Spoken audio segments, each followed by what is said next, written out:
verse 16. To the woman he said, I will make your pains in childbearing very severe. Okay, and that's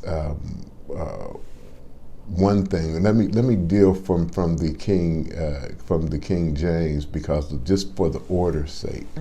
To the woman he says, I will greatly multiply your sorrow and your conception. Okay. Okay, those are two different things. Okay, I will greatly multiply your sorrow. I believe out of the two, the woman in the garden was even happier than the man. I think her disposition was very jovial and cheerful and sorrowless. Okay, I believe she had a capacity for joy greater than even the man. Okay, and but now her sorrow would be multiplied. She would have the blues more often. She would be more prone to depression and anxiety. She would be attracted more toward security. Okay, because of her anxiety. Okay, and you see oftentimes that there is sorrow that women tend to get the tough end of things oftentimes, and that comes as a result of this aspect of the curse. Okay, but also I will multiply your conception. Okay, now a woman can be pregnant at any time. Okay, so the sorrow, which is a bad thing, but the conception, okay, that's, I don't know how you take that. It could be bad, it could be good, but it was different. I don't believe that for people that would live forever, like Adam and Eve, okay, the baby making process would not go as fast. Say that again. The baby making process would not go fast. So in other words, you're going to have a woman can have more children in a shorter amount of time than before the fall, because she has a lot less time to live. Okay, and so if you're living for thousands and thousands of years, you may not have your first kid till you're 500. You see, but you still wind up with dozens of children over the years. Okay, but now childbirth had to be speeded up. So in any given month, a woman has the potential to become pregnant with a child. Okay, because her lifespan is going to eventually be drastically cut. Okay.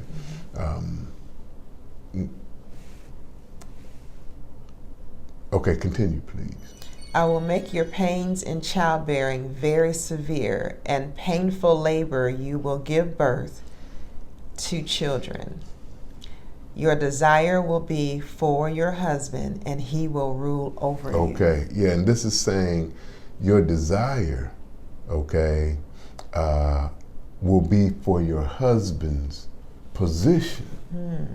Okay, that's what that means. It won't be your desire. So, oh, baby, I love you. I desire you. I wish that was true. And that's. I know all men wish that was that aspect. That was the interpretation or the result of this particular edict from God. But that's not the case. This is the beginning of the battle of the sexes. Okay, where women, oftentimes with good reason, feel that they can run things better and want to usurp the divinely given position of the man, and to usurp the order that God gives. God placed the man in charge and also holds him accountable. Okay, so this is not a totally desirable thing, especially now that sin's in the picture, because he has to be accountable to God for all good and bad that occurs in the home while there is rebellion, okay, on or a lack of cooperation from his wife, because they get on different pages. I've noticed that most husbands and wives have the same goal, but how to accomplish those goals, they see things differently in the approach, in the tack of how you go about doing it. And it is the approach that oftentimes bring a lot of the arguments. You know, she wants to do things in a particular order, in a particular way, and he wants to go about it in another way, and it brings conflict and stress because on top of getting things done, there is this usurping that goes on. Okay, and I know for some to hear that kind of gets your hackles up. You know, it gets your hackles up because you say, okay, well, why does he get to lead? It's not. Shouldn't we be leading together? There is no such thing as co-leadership. Okay, that's an impossibility. Either you're a leader or you're not. Okay, that's just how it is. Okay, two people leading. Okay, when you have two people leading, neither is leading. You're walking just together. So there is a thing of equality. Okay, and there is a kind of a paradigm or a model of equality in the relationship, but God requires order. Okay, and so there is a responsibility that belongs to the man, and accountability that goes with the man. And whenever God gives accountability, He also gives authority. Okay, so that he does not have an excuse. Okay, and so God is going to hold him responsible for the results, and so therefore He gives the man the authority. Okay, now when it comes to the thing of submission and authority, what we need to understand is, although God gives to man authority, the man does not have the right to demand and command authority over his wife, and that's the tricky part. Okay, if we go into the New Testament, and the Bible says, wives, husbands, love your wives. Okay, and it says, wives, submit to your own husbands as unto the Lord. Okay, what the Bible does not say in that mix is, husbands, make your wives submit, or husbands manipulate or coerce authority over your wives. Okay, because that is sin as well. And so what a man has to do is to behave in such a way that that he can build enough trust so that she grants to him the gift of submission. Okay, submission is a gift that a wife grants to a husband. Okay, and it's hers to grant and it's hers to take away. Okay, and so therefore a man needs to be skillful in his leadership to garner the trust that makes the respect come naturally from his wife. Okay. And you got any questions about that? Okay, does that make sense? Okay. All right, so it says your desire shall be for you to be in your husband's place. Nevertheless, he will rule over you. He still has the authority. Okay, verse 17. Genesis 3:17. To Adam he said. Now he's getting to Adam. Okay, first the serpent, next the woman, now to Adam. Because you listened to your wife and ate the fruit from the tree about which I commanded you. Okay, now notice this. There was a reason, okay? See, there was no reason given to the serpent. There was no reason given to the woman. They just they received consequences, okay? But to Adam, okay, because you listened to her instead of listening to me, that is why that happened, okay? See, this, because you got out of reality, okay? Reality says, God says it, it is so, and it is good. Now for the first time, God said it, and it was not so anymore. So he got out of reality, okay? It is not so now, okay? And because you have heeded the voice of your wife, okay, and have eaten of this tree that I commanded you not to eat of it, what does it say? Cursed is the ground because of you. Okay, now everything that man needed for his subsistence came from the ground. Wow. So God cursed the ground. See, it used to be, man, you just flip a seed anywhere, it's going to sprout and grow, you know, and grow probably pretty fast. Now he's got to scratch a living, okay, and he's got to claw it from the ground. Okay, he's got to watch that seed. He's got to weed that seed. He's got to, you know, he's got to get the bugs away from the plant and all these things just to eke out a living. Okay, go ahead. Through painful toil you will eat food from it, and all the days of your life. It will produce thorns and thistles for you. Okay, yeah. So now, in paradise, man did not work to eat. Okay, the food was already there. God put the trees there. Everything has. Man worked for his personal enrichment. Okay, now.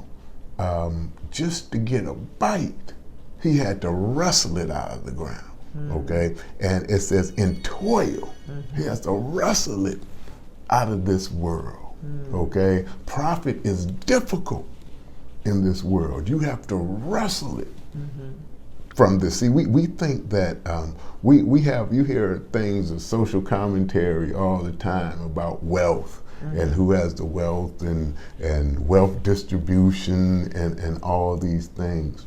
And we have our eye on the top 1%, okay?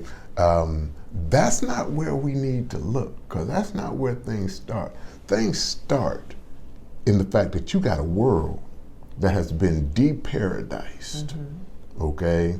It has been deparadised by God on purpose, okay?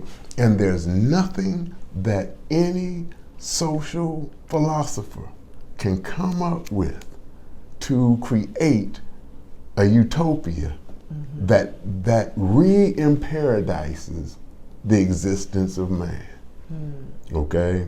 And the fact that this person may have more than this person or whatever, that's not the point. The point is that everybody gonna have it hard in one way or another, and that profit is difficult to come by. Okay, and some people seem to do better than others. As much as you might have this person, he doesn't even have an apple, and this person has warehouses full of apples. Okay, but the reality is it's going to be difficult to make a living. And the question is not why are some people poor?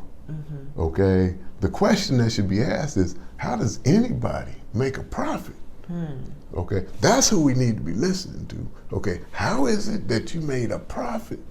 Okay, because poverty is the baseline. Okay, poverty is the norm throughout human history. Okay, and the fact that any group or any person can make a profit. Okay, we need to be figuring out how they're doing it and copy it. Okay, and not being mad at it. Okay, but copy it. You know, see, hey, do the best we can to try to follow in those things, because it says, in toil shall you eat of this earth. Okay, all the days of your life, both thorns and thistles is going to produce, not just thorns or thistles, thorns and thistles. So in other words, it's going to hurt to grab that piece of fruit off the ground from the thorns, and then once you get to pick the thorns out, then the thistles are going to irritate you. Wow. Okay, it's hard to make a living. We don't understand how good we have it in America. Okay, that most people today in America are not wondering if they're going to eat today, but what they're going to eat today. Wow. Okay, that's how good. I know there are problems, and there are people that are struggling in various ways. Okay, but most people who are living responsible lives, okay, are not wondering if they're going to eat, but what they're going to eat. Okay, even on government assistance, even at the lower ends of the spectrum. Okay, and we are blessed that we have a great standard of living. That's why so many people want to get over here in order to do that. And I can't blame them. I can't blame them. I'll be trying to get over here too. But what we need to do, those who are here, is we need to be enjoying. That's what I have the biggest qualms about is that we are not fully taking advantage of what we have here, and being truly grateful for what God has provided for us all the days of our lives. That one of the biggest problems that we have in this country is not starvation, but it's obesity. Wow. Okay, even in the midst of our poor. Okay, I came up hard. You know, my parents did very well. But even those that came up with me, whose parents struggled more than my parents did, okay, they still have problems with keeping their weight down, you know, and that is a testament to how available calories are today, and history can be looked at through a vantage point of, hey, history is all about mankind's quest for calories. History is all about mankind's quest for calories. Okay, can you get enough calories, okay, to survive and be active? Can you get enough calories, okay, and as opposed to how many calories that you have to burn in order to try to get some calories, okay? And the fact that I'm this big is a testimony to the fact that I've been successful to get more calories than I have used, than I have to use to get them. Okay, because if I got to go out and hunt, I may burn 10, 20,000 calories a day. Okay, to go hunt and get food and bring it back in here. Okay, but me, all I do is walk to the fridge. Okay, or go to the store and pay money. And yes, we work and we toil and we do these things. And that's the way that God designs it, okay? He is setting up the world's economy. And this is personal responsibility that's built into it. It says, curses the ground for your sake, in toil you shall eat of it. all the days of your life. Thorns and thistles it will bring forth to you. So every individual is responsible for their own food and welfare. Okay, God gives that to each and every person, and it's our own personal responsibility. And when we start messing with these things, we throw off the whole economy because we are trying to go outside of God's initial economy. And the fact that it is hard, we shouldn't blame each other for why it's hard, okay? Put the blame where it is. This is the way God has made this thing, okay? And we need to act within its boundaries to do the very best that we can for ourselves, and we need to love one another enough to care about their plight too. But well, family, I trust you are blessed. That was a lot of fun. God bless you all. Remember to take that finger and smash the subscribe button, notification bell, and if you liked it, smash like. You didn't have to love it. Just if you liked it, just hit that like button so that we can spread this message all around the world. God bless you, and we'll see you next time.